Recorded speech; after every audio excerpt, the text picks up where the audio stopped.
بسم اللہ الرحمن الرحیم ایاک نعبد و ایاک نستعین۔ Welcome to my YouTube channel Islamic History. السلام علیکم ورحمۃ اللہ وبرکاتہ۔ آج کا ہمارا ٹاپک ہے الٹ پلٹ ہو جانے والا شہر۔ یہ حضرت لوط علیہ السلام کا شہر صدوم ہے، جو ملک شام میں صوبہ حمص کا ایک مشہور شہر ہے۔ حضرت لوط علیہ السلام بن حران بن طارح یہ حضرت ابراہیم علیہ السلام کے بھتیجے ہیں۔ یہ لوگ عراق میں شہر بابل کے باشندہ تھے۔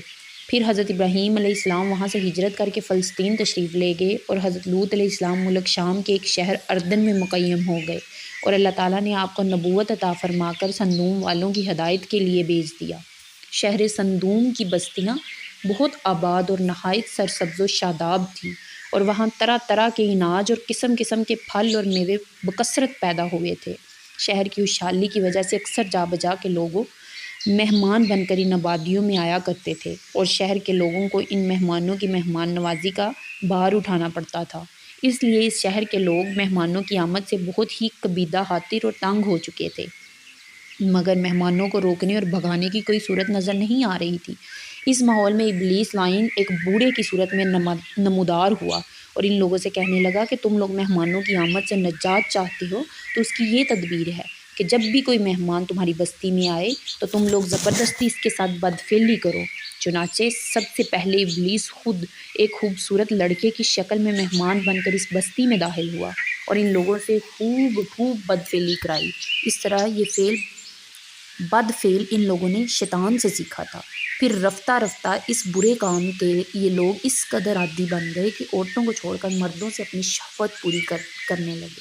چنانچہ حضرت لوط علیہ السلام نے ان لوگوں کو اس فعل بد سے منع کرتے ہوئے اس طرح وعظ فرمایا کہ قرآن پاک کی سورہ اعراف میں یہ آیت ہے، کیا تم لوگ وہ بے حیائی کرتے ہو جو تم سے پہلے جہان میں کسی نے بھی نہ کی؟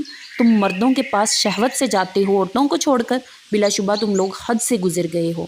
حضرت لوط علیہ السلام کی اس اصلاحی اور مصلحانہ وعظ کو سن کر ان کی قوم نے نہایت بے باکی اور انتہائی بے حیائی کے ساتھ کیا کہا، اس کو قرآن کی زبان سے سنیے۔ اور ان کی قوم کا جواب اس کے سوا کچھ نہ تھا کہ وہ کہتے تھے کہ ان حضرت لوط کو اپنی بستی سے نکال دو، یہ لوگ تو پاکیزگی چاہتے ہیں۔ یہ بھی سورہ اعراف کی آیت ہے۔ جب قوم لوط کی سرکشی اور بدفعلی قابل ہدایت نہ رہی تو اللہ تعالیٰ کا عذاب آ گیا۔ چنانچہ حضرت جبریل علیہ السلام فرشتوں کے ہمراہ آسمان سے اتر پڑے۔ پھر یہ فرشتے مہمان بن کر حضرت لوط علیہ السلام کے پاس پہنچے، اور یہ سب فرشتے بہت ہی حسین اور خوبصورت لڑکوں کی شکل میں تھے۔ ان مہمانوں کے حسن و جمال کو دیکھ کر قوم کی بدکاری کا خیال کر کے حضرت لوط علیہ السلام بہت فکر مند ہو گئے۔ تھوڑی دیر میں قوم کے بدفعلوں نے حضرت لوط علیہ السلام کے گھر کا محاصرہ کر لیا اور ان مہمانوں کے ساتھ بدفعلی کے ارادے سے دیوار پر چڑھنے لگے۔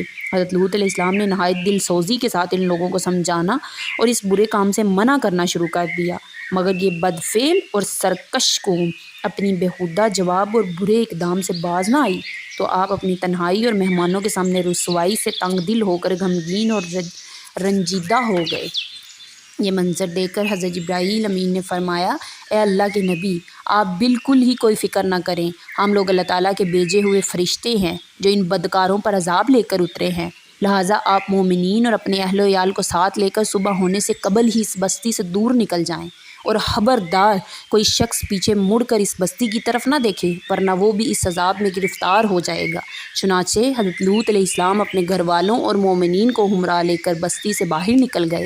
پھر حضرت جبرائیل امین نے اس شہر کی 5 بستیوں کو اپنے پروں پر اٹھا کر آسمان کی طرف بلند ہوئے اور کچھ اوپر جا کر ان بستیوں کو الٹا دیا، اور یہ آبادیاں زمین پر آ کر گر کر چکنا چور ہو کر زمین پر بکھر گئی۔ پھر کنکر کے پتھروں کا مینہ برسا، اور اس زور کی سنگساری کی وجہ سے قوم لوط کا ایک ایک آدمی مر گیا، اور ان کی لاشیں بھی ٹکڑے ٹکڑے ہو کر بکھر گئیں۔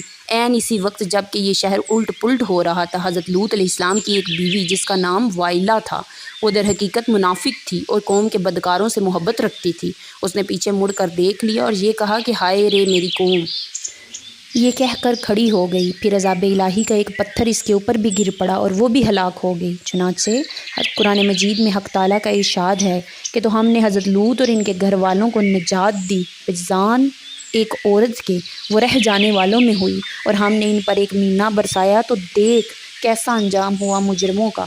جو پتھر اس قوم پر برسائے گئے وہ کنکروں کے ٹکڑے تھے، اور ہر پتھر پر اس شخص کا نام لکھا ہوا تھا جو اس پتھر سے ہلاک ہوا۔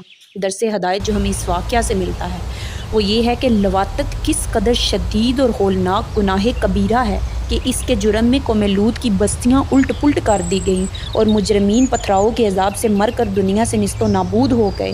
منقول ہے کہ حضرت سلیمان علیہ السلام نے ایک مرتبہ ابلیس لعین سے پوچھا کہ اللہ تعالیٰ کو سب سے بڑھ کر کون سا گناہ ناپسند ہے، تو ابلیس نے کہا کہ سب سے زیادہ اللہ تعالیٰ کو یہ گناہ ناپسند ہے کہ مرد مرد سے بدفعلی کرے اور عورت عورت سے اپنی خواہش پوری کرے، اور حدیث میں ہے کہ عورت کا اپنی فرج کو دوسری عورت کی فرج سے رگڑنا یہ ان دونوں کی زنا کاری ہے جو گناہ کبیرہ ہے۔